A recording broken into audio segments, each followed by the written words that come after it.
Hello, and welcome to Songs for the Struggling Artist, the blogcast.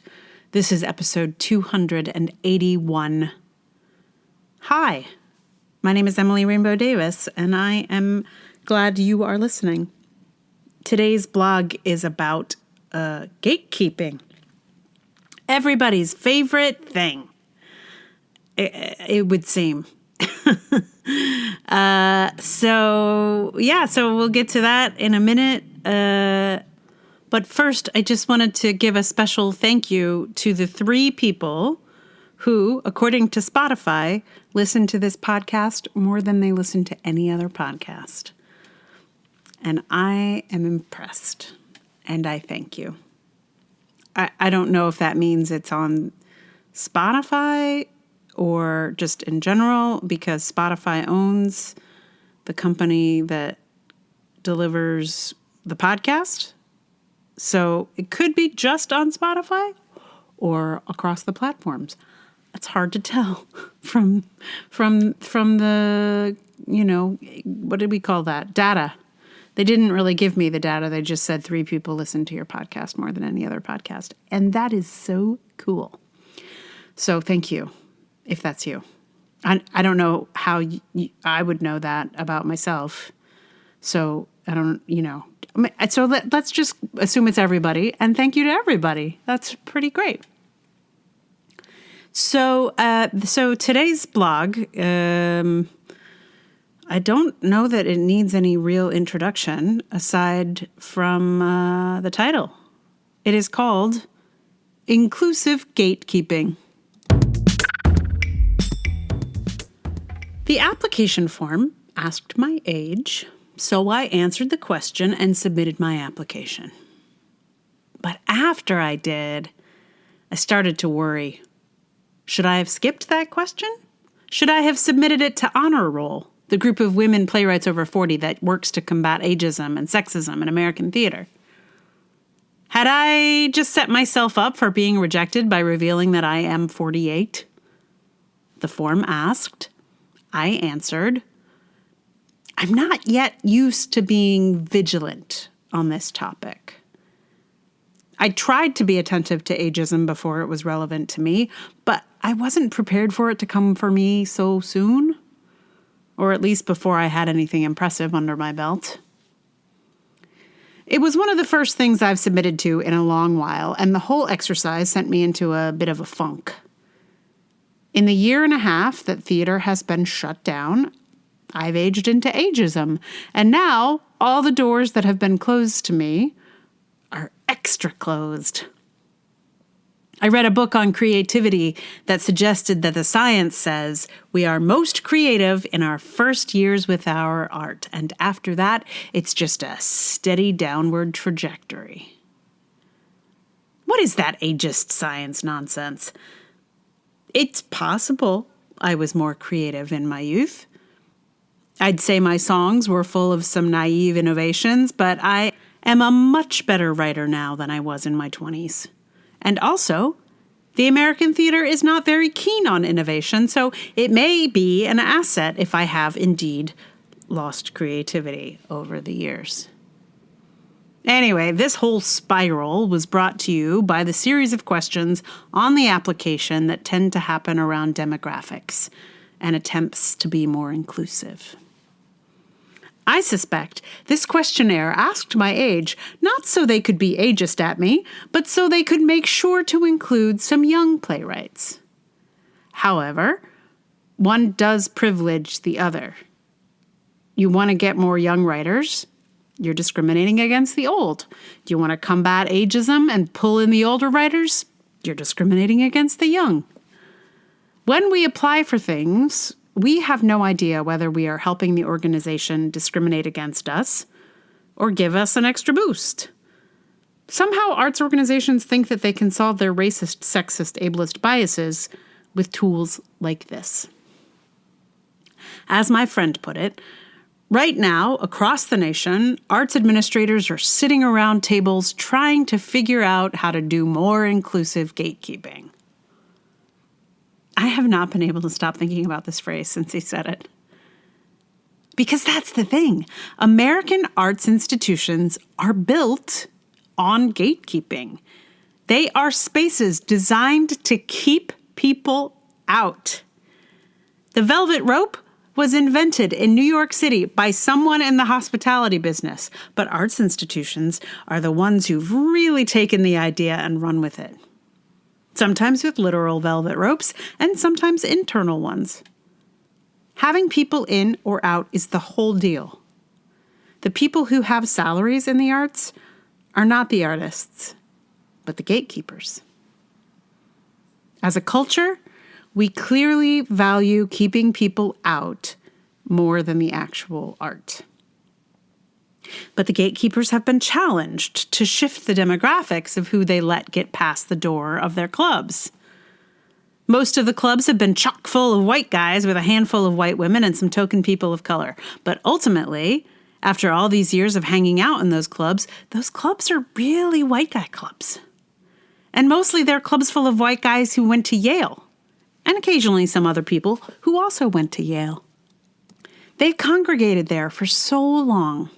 And they want to keep hanging out there. And they want to keep doing things the way they've always done them. They just don't want to be accused of racism or sexism. So they ask the bouncer to let in enough others to not get in trouble about it anymore. So the bouncer tries this new inclusive gatekeeping.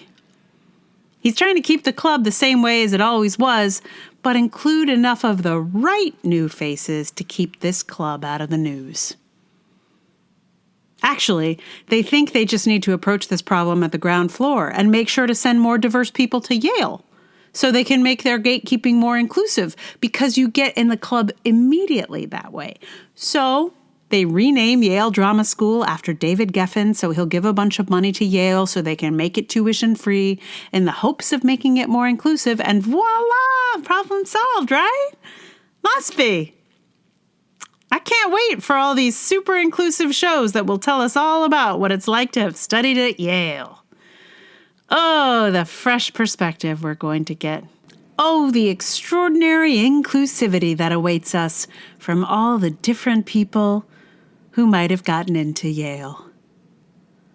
The thing is, we're sort of in this mess because the gatekeepers get their power from choosing, from who they select, which is, significantly, also about their power to say no, to refuse people entry into the club. To have an actual equitable club, there would be no bouncer, and our gatekeepers would have no power. We might get to stop guessing whether our demographics will hinder us or help us and just say, hope for a good lottery number? Honestly, could we do worse? I mean, I don't want to be cranky about it, but I haven't seen a really innovative piece of work in maybe a decade. Choosing the same sort of people all the time, whether it's their race or gender or grad program, does not innovative art make. Maybe we could give up trying to do inclusive gatekeeping and try to just do away with gatekeeping altogether. What if we tried that? So I made a reference to the velvet rope in this piece, and there is a previous blogcast on the velvet rope that is a particular favorite of mine. If you would like more on this topic, I recommend you check out the velvet rope in either blog form or blogcast form. The blogcast features a Janet Jackson song, so, extra enticement there. It's funny, when I was looking for images for this post, I was like, could I get an image of a gatekeeper? But it's like that's not a popular image. It's so metaphorical, and we don't really have people that literally guard a gate. We have like bouncers and, metaphorical gatekeepers, but like an actual person standing by a gate, not so much. So I ended up going with this image of a lock that has a little heart on it, and I have a little caption. So for those of you who don't read the blog, I will read you the caption, which says, again, this is an image of a lock with a heart on it. We might have locked you out, but we love you. Look at that. It's a heart on the lock we locked you out with. Isn't that so sweet and inclusive? And that is the caption. So it relates, in fact, to the song that I have chosen for this blogcast. This is a song called Locked Out by Crowded House. And I just chose it for the title at first, but actually the more I worked on it, the more I was like, yeah, there's a way where there's a reading of the song that can be, it sounds like somebody stalking someone they love, and it's probably that. But it also can be a little bit about what it's like to be locked out of something you love, like an art or institution or whatever. So if you would like to listen with that lens, that is how I sang it. So I'm going to play that for you in just a minute. Meanwhile, thank you so much for listening. If you like the podcast, please tell someone about it. Tell them in real life. Tell them in an email, a text, social media. I don't know what actually works, but yeah. And then if you would like to support it with dollars or whatever currency you have, patreon.com/Emily R. Davis. There's also Ko-fi and PayPal. All those links are in the show notes. I got a new Patreon this week. It's very exciting. Doesn't happen very often, but it's always good to get a new supporter on the team. So welcome. Yay. So Locked Out by Crowded House. It's been a little while since I've done a Crowded House song. I thought I'd pretty much done all the ones I was going to do. Turns out, no. There's always more Crowded House. I am a fan, I gotta say. This is on ukulele, and I think that's it. Yeah. Enjoy. Locked Out.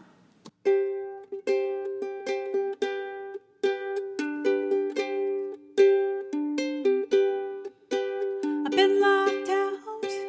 I've been locked in. But I always seem to come back again. When you're in that room, what do? I know that I will have you in the end. And the clouds, they're crying on you. And the birds are offering up their tunes. In a shack as remote as a mansion, you escape into a place where nothing moves. I've been locked out, and I know we're through. I can't begin to face up to the truth. I wait so long for the walls to crack, but I know that I will one day have you back. And the hills are soft as a pillow, and they cast a shadow on my bed. And the view, when I look through my window, is an altarpiece I'm praying to for the living and the dead. Twin Valley shines in the morning sun. I send a message out to my only one. I've been locked out, and I know we're through. I can't begin to face up to the truth. I wait so long for the walls to crack, but I know that I will one day have you back. Yes, I will, and I work with the bees and the honey. Every night I circle like the moon. It's an act of simple devotion, but it can take forever when you've got something to